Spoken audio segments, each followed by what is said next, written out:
Hello all, welcome to the video lecture series of VLSI Technology.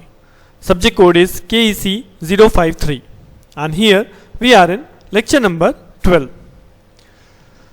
In the previous lecture we have covered एपिटेक्सी basic concept क्या था, एपिटेक्सी के कौन कौन से growth method थे जिनके थ्रू हम एपिटेक्सियल लेयर को ग्रो कर सकते हैं। हम लोगों ने कौन कौन से मेथड देखे हैं, liquid phase epitaxy, vapour phase epitaxy and molecular beam epitaxy. So इतना पार्ट हम एपिटेक्सी में कवर कर चुके हैं under the topic epitaxy. What is the basic concept क्या है और कौन कौन से ग्रोथ मेथड हैं। नाउ इन दिस लेक्चर हम लोग बात करने वाले हैं एपिटेक्सी पर ही। लास्ट लेक्चर है ये मेरा एपिटेक्सी के ऊपर ऑन दिस टॉपिक, जिसमें हम बात करेंगे epitaxy defects, what are the defects available in your epitaxial layer जो हमने ग्रो किए। Then another technique that is called the silicon on insulator, that is called the SOI technique, and how will you evaluate the epitaxy layer जो हमने grow किए, उसके कौन कौन से पैरामीटर्स हैं जिसके थ्रू हम एपिटेक्सियल इवैल्यूएशन को एपिटेक्सियल ग्रोथ को इवैल्यूएट करेंगे। तो चलिए सबसे पहले स्टार्ट करते हैं, what are the defects in your epitaxial layer. These are the 5 defects. अगर मैं बात करूं एपिटेक्सियल लेयर में जो डिफरेंट डिफेक्ट्स अवेलेबल होते हैं या हो सकते हैं, वो ये 5 आइटम्स दिखाए गए हैं, 1 2 3 4 5। Now what are they represent. So अगर मैं आइटम नंबर 1 की बात करूं तो this is basically called line और एज डिसलोकेशन। ठीक है, अब ये किस वजह से होता है, initially present in the substrate. अगर सबस्ट्रेट के अंदर सपोज आपकी कोई लाइन प्रेजेंट है, कोई पहले से सबस्ट्रेट में कोई लाइन फॉल्टी है, तो जब आप इस पर लेयर जनरेट करेंगे तो वो लेयर में भी line edge it is empty रह जाएगा, मतलब ये पोर्शन आपका एम्प्टी रह जाएगा। This type of defect is called the line और एज डिसलोकेशन। यही लाइन यहाँ पे मेंशन है, initially present in the substrate and extending into the epitaxial layer. Now the second type of error की अगर मैं बात करूं आइटम नंबर 2, तो दैट इज कॉल्ड बेसिकली जब हमने बात की थी कि जब हमारा सिलिकॉन वेफर जनरेट होता है तो मे बी इस वेफर के ऊपर कोई इम्प्योरिटी आयन यहाँ पे अवेलेबल रह जाए, कोई भी इम्प्योरिटी।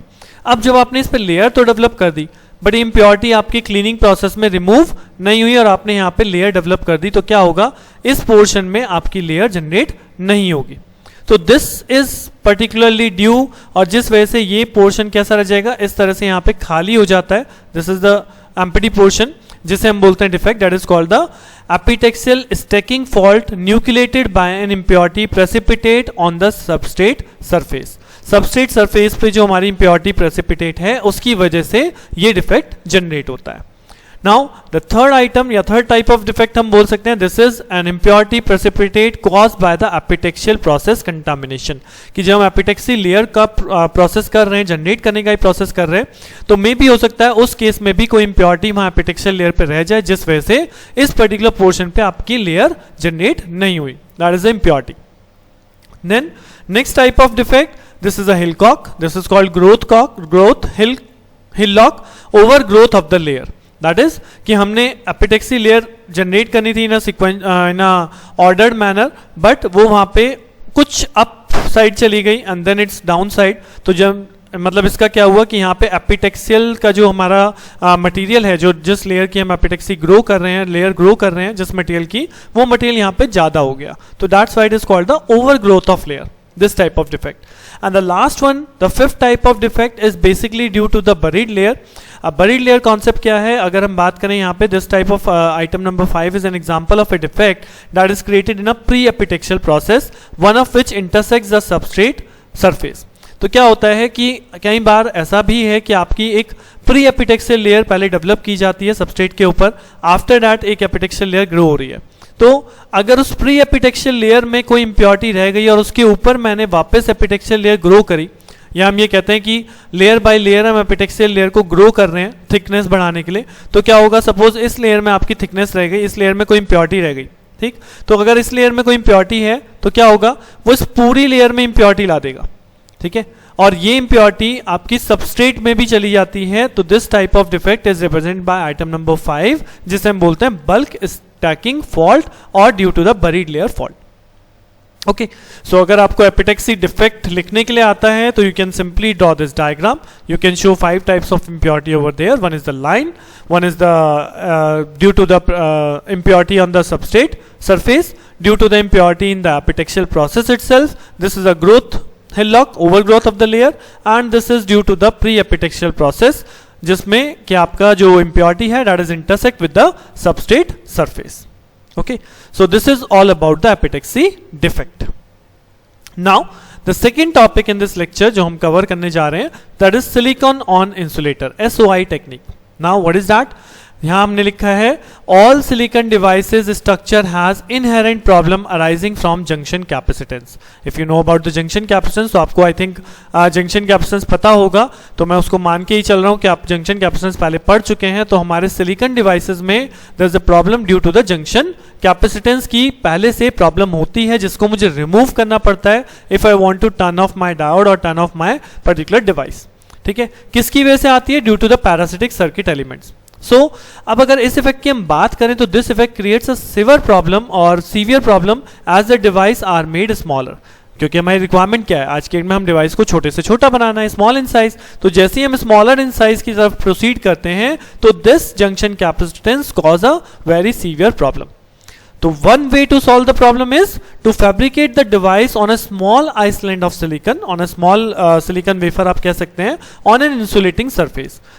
तो हम जो डिवाइस डेवलप करते हैं तो हम सिलिकन के ऊपर एक इंसुलेटिंग सरफेस लेंगे, देन उसके बाद हम एपिटेक्सियल लेयर को ग्रो करते हैं. इसी चीज को बोलते हैं सिलिकॉन ऑन इंसुलेटर, कि हम सिलिकॉन जो लेयर डेवलप कर रहे हैं that is on insulating material. तो that approach is called silicon on insulator. That is a recent approach in which amorphous or polycrystalline silicon is recrystallized on an amorphous substrate. यानी एक तरह से फिर से हम वापस सिलिकॉन को रिक्रिस्टलाइज कर रहे हैं ऑन द इंसुलेटर. ओके, तो दिस इज द अरेंजमेंट जो आपका यहाँ पे इस टेक्नोलॉजी में यूज होता है. That is the arrangement of for SOI, जिसमें आप अगर नीचे की साइड देखेंगे तो this is a heater, this portion is called heater. इसके ऊपर की साइड ये आपका मूवेबल हीटर है, this is a movable heater strip. और इसके अलावा यहाँ पे जो सबसे पहले आप देख रहे हैं दिस इज द सबस्ट्रेट, ये वाला जो पोर्शन है, और इस सबस्ट्रेट के ऊपर एक पॉलीसिलिकन की लेयर, ये आपका एक तरह से इंसुलेटिंग लेयर है जो यहाँ पे लगाई जाती है. और देन उसके बाद ये पॉलीसिलिकन फिल्म की लेयर है जिसे हमें एपिटेक्सी के दौरान ग्रो करना है. And again there is a cap, और आप कह सकते हैं insulator layer. So this is the arrangement जिसे हम बोलते हैं silicon on insulator. So one by one देख लेते हैं इसमें बेसिकली प्रोसेस क्या होता है. तो अगर मैं प्रोसेस की बात करूं तो here the substrate can be conventional silicon wafers covered with silicon nitride और सिलिकॉन डाइऑक्साइड. तो ये हमारा सबस्ट्रेट था. This substrate is covered with the silicon dioxide और silicon nitride layer. Now the substrate is then coated with polysilicon in a low pressure CVD process to a thickness of 0.5 micrometer. तो ये देखिएगा, ये जो यहाँ पे दिखाई गई this is your polysilicon layer जो कि इसके ऊपर डेवलप की गई है by the process CVD. Then there is a movable strip, जो हमारा मूवेबल स्ट्रिप हीटर है is used to melt the polysilicon. इस पॉलीसिलिकॉन इसको जैसे जैसे मूव कराएंगे, ये जो पॉलीसिलिकॉन लेयर है, ठीक है, ये जो पॉलीसिलिकॉन फिल्म है ये आपकी मेल्ट होगी. The heater is then moved laterally and with the substrate along as a seed. Single crystal silicon is grown laterally over the oxide covered region. जो हमारे oxide covered region है उस region पे हमारी layer को develop कर देता है.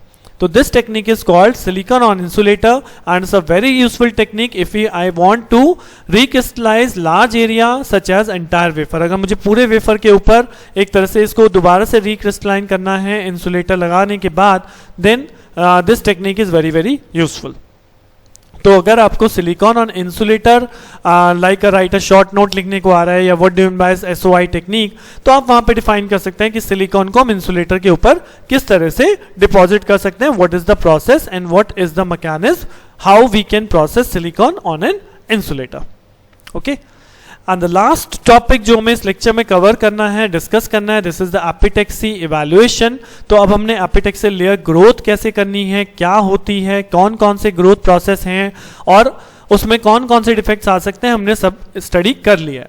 Now to evaluate the epitaxial slices, following characteristics are test or performed or test are perform. आप कह सकते हो कि following characteristics are the measurement to evaluate our epitaxial layer. कौन कौन सी कैरेक्टरिस्टिक्स हैं?